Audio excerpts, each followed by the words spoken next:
Hi everybody, and welcome back to part 2 of my analysis and commentary on Triumph of the Will. I hope you watched part 1. Here in part 2, we're going to get a couple of big parades, and also, of course, we're going to get mourning in Nuremberg.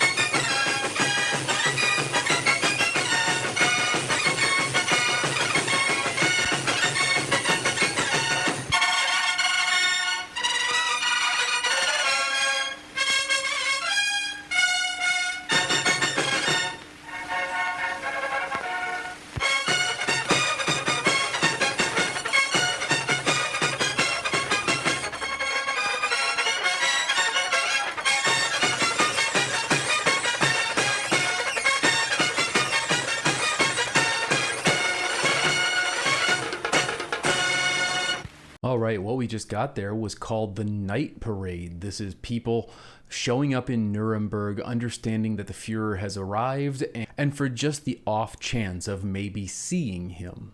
Next, what we get is a wide view of many of the very famous landmarks entrenching this Nazi ideology and this Nazi Party Congress in the city of Nuremberg itself. And so we see a whole host of the very famous and important churches and the important buildings that closely associate the historical Nuremberg with now the historical rise of the Nazi Party.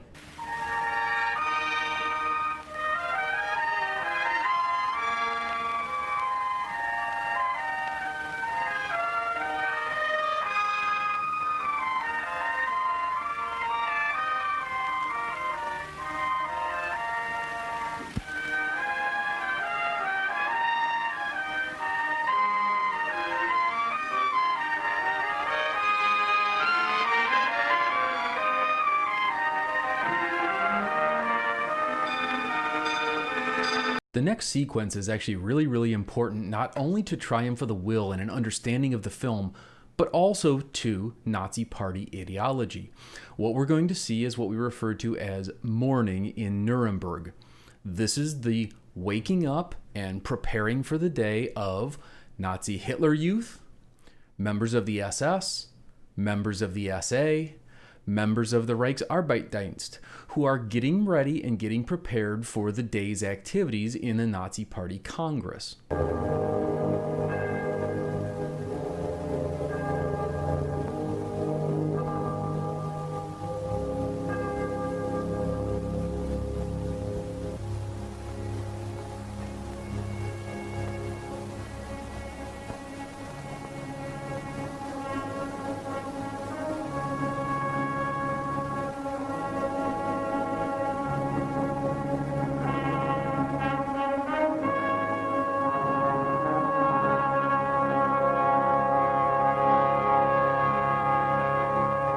Now, a couple of things to take note of.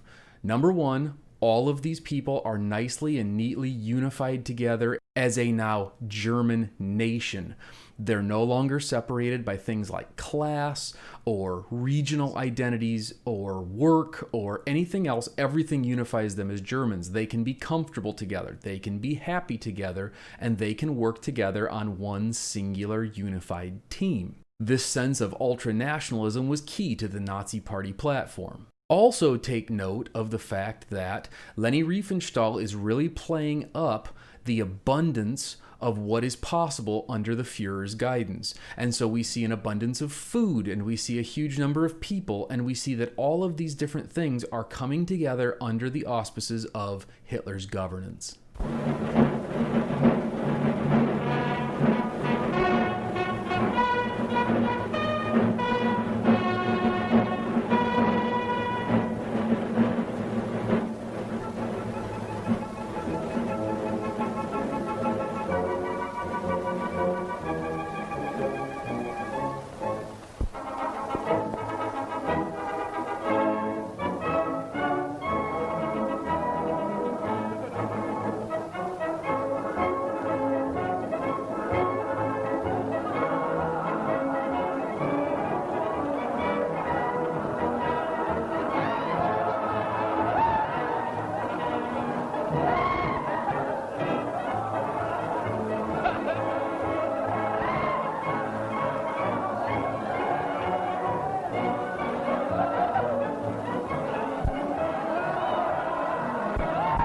This whole sequence really just has a boys will be boys. We're all in this together. Everyone's having a good time. Everybody has a place. Everyone has a position inside of Hitler's Germany. And it really is something which is an enticement. It's supposed to be seductive to the Germans to communicate to them that all they have to do is give Hitler all the power, and this is what the entire country can be like forever and always.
When we get these really awesome shots of the German breakfast, the sausage and the heavy soups and that kind of stuff, it really does look good. And you have to remember that people who are watching this have not only just lived through the Great Depression, they've also lived through the Great Depression in Germany, which was horrifically mistreated by the Treaty of Versailles. They were forced to pay tens of billions of dollars in reparations to the Allies. They were forced to give up land. They were forced to turn over many of their factories to groups like the French in the Ruhr River Valley in the 1920s. They've been humiliated, they've been embarrassed, and then of course on top of it they got the Depression. So to see this level of abundance really is mesmerizing, and it really would have been mesmerizing to people at the time.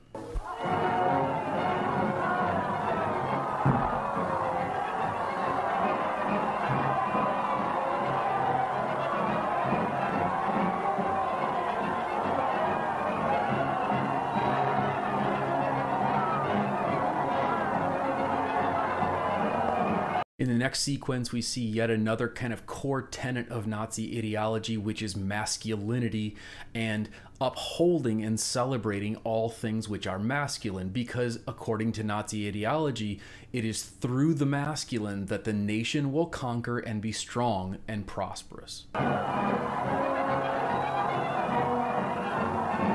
It's a very small point, but in the middle of this extremely masculine sequence, we also have to remember that Hitler is supposed to be a unifier, and so there has to be a place for everybody. So Leni Riefenstahl includes what I can only call the nerd Nazi, who's sitting there writing in his journal, focusing on his penmanship, that kind of thing. Everybody's got to have a position as long as they are German and as long as they are a part of the nation state.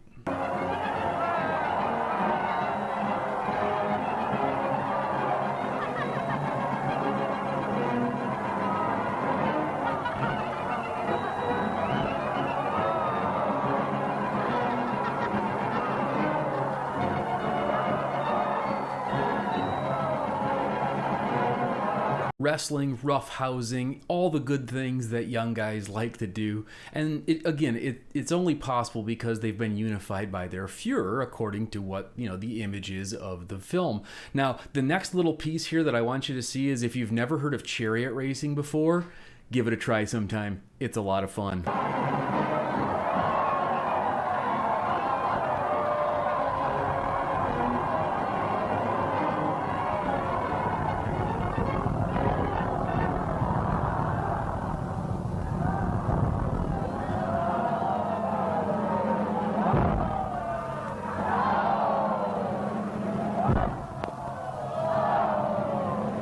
The next sequence that we get is what we refer to as the German Cultural Parade. One of the things that's very, very important to realize is that Germany had only really been a unified country since 1871. Prior to 1871, Germany had never existed as a unified nation.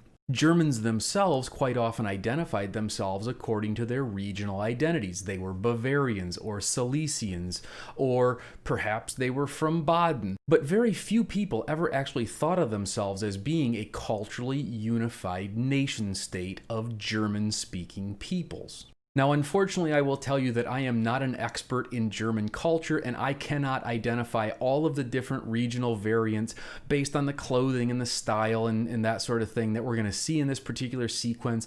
I really, really wish that I was, and if anybody out there is an expert and can give us some insight into what all of these different regional identities are, I would love it. But of course, because it's a parade, we're going to have to get through it kind of quick because I unfortunately just don't have a whole lot more to add to it.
We leave off the cultural parade with Hitler inspecting the different people who are associated with those different German cultural identities.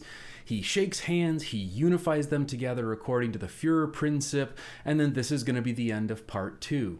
So, if you enjoyed this part 2, make sure you give me a thumbs up to encourage me to continue and move on to making part 3. Leave a comment down below, subscribe to the channel, and I will see you in the next one.